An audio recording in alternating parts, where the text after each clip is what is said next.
사회복지 실천, 사회복지 플러스 실천이 된다. 이렇게 말씀드릴 수 있고요. 자, 이 사회복지라고 하는 것의 개념을 잡았잖아요. 인간에게는 욕구가 있더라라고 하는 거죠.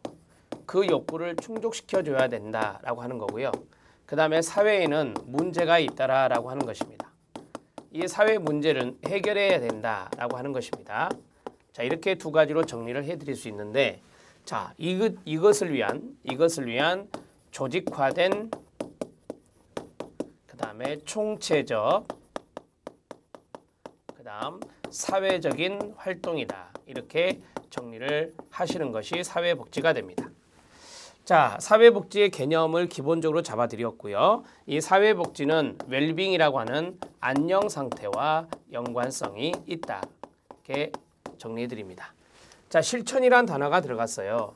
이 실천이라고 하는 단어는 아시는 대로 정책과 대비됩니다. 그래서 이거는 미시적인 것이다 라고 하거든요. 미시적인 것이다 라고 해요. 미시적인 활동이죠. 그러면 사회복지 실천의 개념을 어렴풋이 잡을 수 있어요. 인간에게 있는 욕구 충족과 사회에 있는 문제를 해결하기 위한 조직화된 활동으로서 미시적인 활동입니다. 그게 바로 사회복지 실천이다. 이렇게 정리해 드릴 수 있겠습니다. 자, 사회복지 실천에서 로마니신이라는 학자가 나왔습니다. 자, 이 로마니신이라는 학자는 바로 사회복지 패러다임의 변화를 이야기했는데요. 사회복지 패러다임의 변화. 자, 사회복지 패러다임의 변화에서 과거에서 현재로 이렇게 이어가는 변화의 이야기를 하고 있습니다. 저는 여기에서 분화된 산업사회에 대해서 말씀을 드리겠습니다. 분화된 산업사회가 바로 현대사회를 의미한다라고 생각하시면 되고요. 자, 중심 단어라고 생각하고 쭉 정리하시면 되는데요. 제도적이다라고 하는 것입니다. 제도적, 다시 쓸까요? 자, 제도적 관점에서 접근한다 라고 하는 거죠. 그러면 보편주의와 관련성이 있습니다. 보편주의와 관련성이 있다. 자, 그 다음에 두 번째, 공공과 민간이 서로 협동한다 라고 했죠. 그래서 공사협동이다. 이것을 민관 파트너십 이런 식으로 정리할 수도 있습니다. 자, 그 다음에 자발성보다는 공공성이 강조된다라고 정리해 드렸고요. 시민권이 중요하다. 시민권은 바로 권리성을 중시한다라고 하는 것입니다. 권리성을 중시한다. 자, 그리고 사회적인 책임입니다. 사회 구조적 문제라는 거죠. 사회 문제는 사회 구조적 문제니 사회가 바뀌어야 된다라고 하는 것입니다. 사회 개혁을 강조하는 것이고요. 그 다음 사회 구조의 문제, 사회 개혁은 아시는 대로 훨씬 더 적극적인 거거든요. 그래서 문제 해결적이 아니라 문제 예방적 접근이다라는 말을 씁니다. 문제 예방적 접근이고요.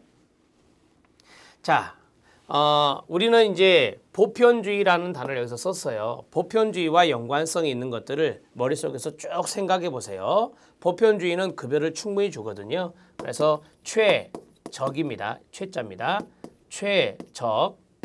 최적 기준을 달성한다 라고 했죠. 최적 기준은 우리가 적정 수준이다 이런 말을 쓰기도 한다. 정리가 되십니까? 자, 그리고 거기에 보면 보편성이라는 단어가 있는데 보편주의에서 말씀드렸죠. 제가 이걸 풀어드릴게요. 모든 국민을 대상으로 하는 것입니다. 모든 국민을 대상으로 자, 문제 예방적인 접근을 하고 그 다음에 사회개혁적인 것을 목적으로 삼는다. 이렇게 해서 좀 정리하시면 되겠죠. 자, 이것과 대치되는 것, 반대로 대치되는 것들은 대개 이제 미분화된 농업사회다. 이렇게 정리하시면 돼요. 이것만 필요합니다. 자, 이제 사회복지의 목적과 가치에 대해서 해보겠습니다. 사회복지의 목적. 이 사회복지의 목적은 두 가지로 정리를 하셔라 라고 했는데요. 자, 인간과 사회가 있습니다. 인간과 사회가 있는데 인간에게 가장 중요한 것이 뭘까요? 존엄성입니다. 인간의 존엄성을 확보하는 겁니다. 인간의 존엄성과 연관성이 있고요. 자, 그 다음에 사회복지는 인간이 건강하게 성장하고 발달하는 것을 보장해 줍니다. 그래서 건강한 성장과 발달입니다. 건강한 성장과 발달, 그것과 연관성이 있겠죠. 사회복지를 머릿속에 넣어보세요. 자, 그 다음에 사회가 있습니다. 이 사회. 우리는 이제 중요한 것이 고리, 큰 틀에서 고리 사회 통합이라고 볼 수 있는데요. 사회 통합이 되기 위해서는 정상화 이념이 이루어져야 됩니다. 그래서 정상화가 들어가요. 정상화는 좀 이따 또 설명을 할 겁니다. 이 정상화가 시험에 출제될 확률이 높고요. 그 다음에 사회 통합이 있다라고 했습니다. 사회 통합이 있다. 이 네 가지를 사회복지의 목적이다. 이렇게 정리를 해드릴 수 있어요. 사회복지의 목적. 그러니까 사회복지 하면은 계속해서 인간과 사회적인 측면에서 접근해라 라고 하는 것을 머릿속에 갖고 계시라 했는데 계속해서 그게 나옵니다. 이렇게. 그래서 이러한 틀을 머릿속에 조금 구조화 시켜 주시고요. 이제 정상화에 대해서 좀 말씀을 드려야 돼요. 정상화. normalization이라는 단어를 쓰죠. 자, 영어로 normal이라는 단어가 뭐예요? 정상적인, 정상의라는 뜻이잖아요. 그래서 normalization이라고 하면은 우리가 이제 보통 번역을 할 때 정상화라고 번역을 하고요. 자, 보통화라고도 번역해요.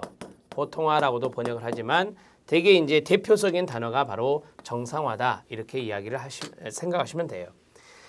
이 정상화와 연관성이 있는 학자들을 먼저 말씀드리면 덴마크의 뱅크 미켈슨이 있습니다. 이 뱅크 미켈슨이 최초로 언급을 한 겁니다. 최초로 언급을 했고요. 1959년에. 자, 그 다음에 스웨덴의 니르제가 있습니다. 자, 이 니르제는 니느웨라고도 읽습니다. 니느웨라고도 읽어요. 같은 거예요. 같은 거라고 생각하시면 되고요. 자, 이렇게 가로로 쳐드릴게요. 그 다음에 미국의 울펜스버그가 있습니다. 자, 이러한 학자들이 바로 이 정상화와 연관성 있는 학자인데, 자, 뱅크 미켈슨 이 최초 언급한 사람의 내용은 좀 아실 필요가 있고요. 덴마크의 사람이 됩니다.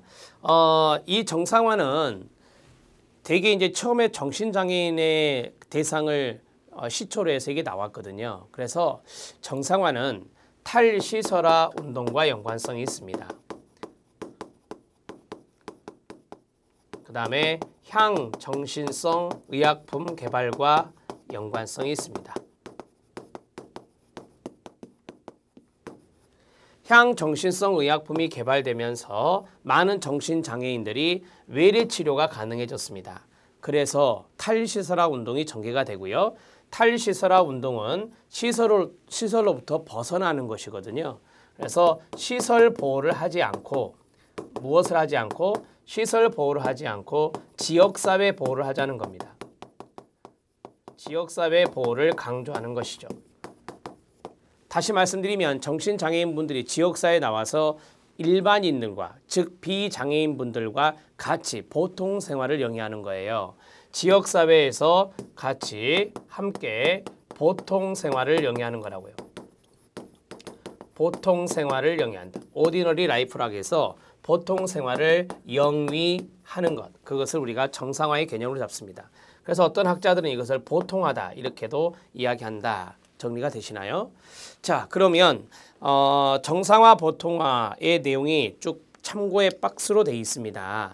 여러분들 이것은 여러분들이 한번 쭉 정독을 해주세요. 제가 이미 말씀을 드렸는데 그 내용이 여기 안에 들어 있습니다. 한번 정독하셔야 됩니다. 밑에 정상화 이론이란 게 있죠. 정상화 이론에 미켈슨이 있고 뉴리에가 있고요. 뉴리에. 자, 여기 보면 니르제라고도 있고 그 다음에 니느웨라고도 있는데요. 뉴리에라고도 있습니다. 이 발음하는 것에 따라서 조금 다르기도 하는데요. 자, 그 다음에 울펜스버그가 있습니다. 여기에서 여러분들은 거기에 있는 미켈슨을 잠깐 봐주시기 바랍니다. 정상화란 정신지체인들에게 주거, 교육, 일, 취미활동 등을 포함하여 끊어요. 모든 다른 시민들이 갖는 인간의 기본권을 제공하는 것이다 라고 했습니다. 여러분, 정신지체인 분들이 정신장애인 분들인데요. 쉽게 말하면 주거나 교육이나 일이나 취미활동을 모든 걸 포함해서 시민들이 갖는 기본권을 제공한다 그랬다. 그러면 시설에서 가능할까요? 아니죠. 지역사회에 나와야 돼요. 그래야 가능합니다. 그래서 정상화라는 개념이 되고요. 자, 뉴리에 정상화 원리의 적용은 정신지체인들을 정상으로 만들고자 하는 게 아닙니다. 그게 아니라 그들의 생활 조건을 가능하면